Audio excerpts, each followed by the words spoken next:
hanya subjek pun ya, akhlak sebutnya. Tokoh-tokoh sufi disebut-sebut di situ dan akhlak saja. Akhirnya mereka menyebutnya itu Muhammadiyah.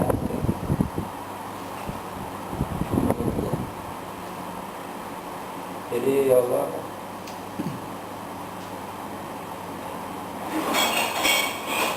akhirnya ya, hilaf itu yang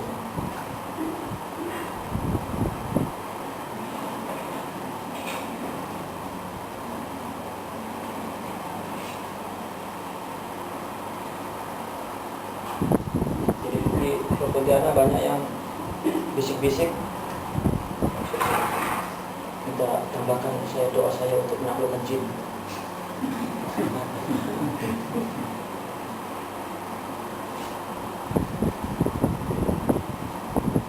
Karena ada satu kampung banyak dukun banyak jin. Jadi anak ketika ceramah di situ jadi bicara tentang jin. Jin itu adalah makhluk yang paling lemah. Jadi itu manusia yang Allah takut dengan jin. Ada jadi kayak begitu kan. Jin itu takut dengan manusia loh. Jika tengok manusia lari dia. Jadi ada bintang sekitar kehidupan jin. Jadi selepas itu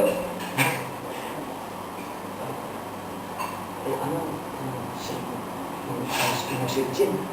Minta tambahkan doanya. Ya Allah.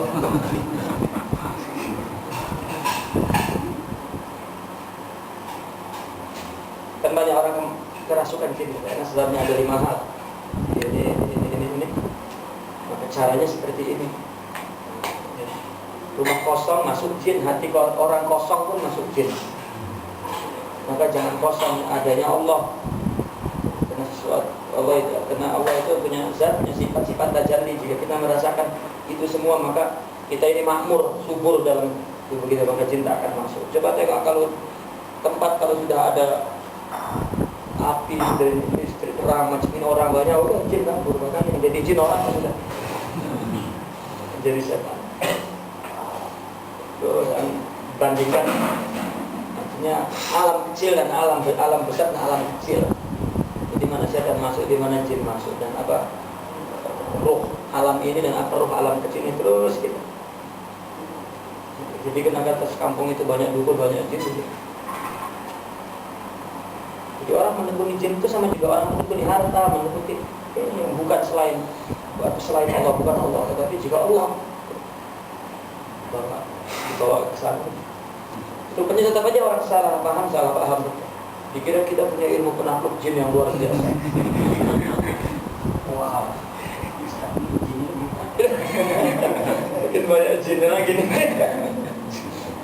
Satu lagi. Karena kan macam-macam kan orang penakluk jin itu, ada yang masukkan ke botol, ada yang jin itu dimakan macam makan pecah, macam-macam. Nah, kalau saya bukan begitu. Kalau saya masuk jin itu sendiri sudah hancur dari debu kan saya. Jadi makin takut tau. Kita bincang tergantung. Maksud anak kan untuk tidak besarkan kecuali Allah. Tetapi tetap aja salah paham. Selepas itu, banyak minta doa-doa penakluk jin ini.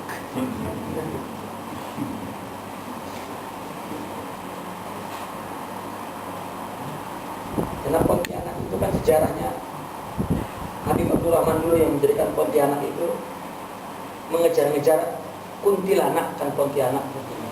Iya, di sungai. Sungai apa namanya? Kejar-kejar dengan bawa bom. Ada ceritakan itu kan. Beda. Habib Abdul Rahman Al-Badrin mengusir Pontianak. Kenapa? Antum keturunannya justru mengundang Pontianak. Sudah saya sekarang datang, saya mau usir Pontianak.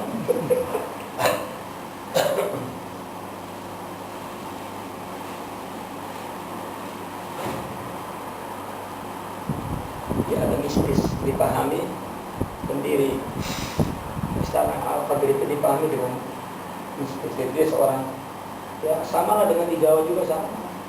Wali Songo itu dipercaya sebagai wali yang Satria Mandra Guna, Satria pokoknya jagoan lah. Jadi itu yang ceritanya, katanya kalau orang datang ke Pontianak, dukun-dukun yang bawa, yang punya jin, punya ilmu itu, kalau masuk ke Pontianak habis, karena sudah dijaga dengan Abdurrahman Al-Qadiri itu sendiri. Itu di utara, di selatannya katanya sudah dijaga dengan alih-alih terus yang menjadikan kerajaan di seberang. Kata saya, kok dari selatan nggak ada, dari timur nggak ada yang mencegah, yang menjaga. Sekarang saya datang untuk menjaga jin dari timur ya. Jadi kepercayaan kita angkat, tapi kita lecehkan sedikit. Kita hinakan. Dan tasawuf kan datang membawa Allah. Kita tahu.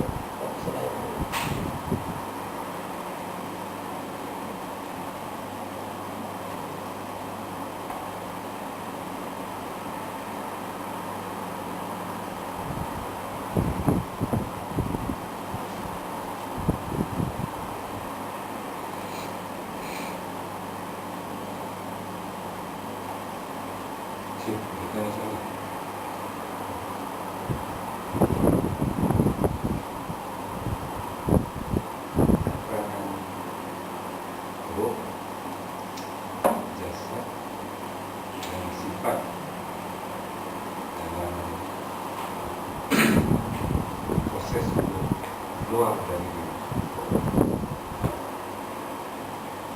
Bisa ego, jasad, dan sifat makhluk dalam proses keluar. Kalau unsur kita cuma jasad dan ruh saja. Yang punya sifat bukan jasad tetapi ruh. Pada jasa dan ruh. Kalau keluar dari kita, maka jasadnya tidak punya apa-apa. Jasadnya cuma kurungan saja, kemas, sangkar. Jadi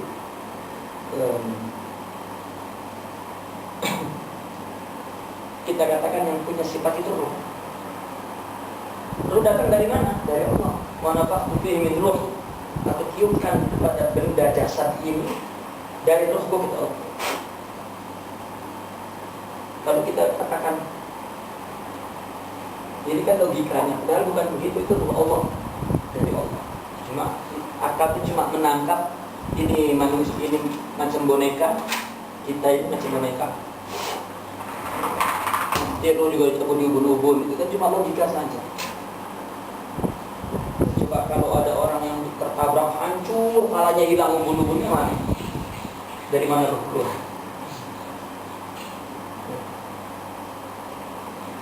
Jadi yang punya sifat itu adalah roh. Ketika roh dengan jasad jadi satu, maka ada yang dinamakan akal, ada yang dinamakan kalbu, ada yang dinamakan roh, dan ada yang dinamakan nafsu. Secara umum, empat ini sebetulnya nama sifat bagi benda yang bernama ruh. Ruh ini nur. Kita katakan, kita sebut sekarang ruh ini nur. Ini adalah jasad. Maka ada dua, ada nur dan ada jasad. Setelah nur dan jasad sudah jadi satu, maka keluar sifat. Sifat pertama akal. Sifat kedua adalah kalbu, sifat ketiga ruh, dan ini yang baik. Sifat keempat ini nafsu. Sehingga dalam diri kita katanya ada kekuatan baik dan buruk.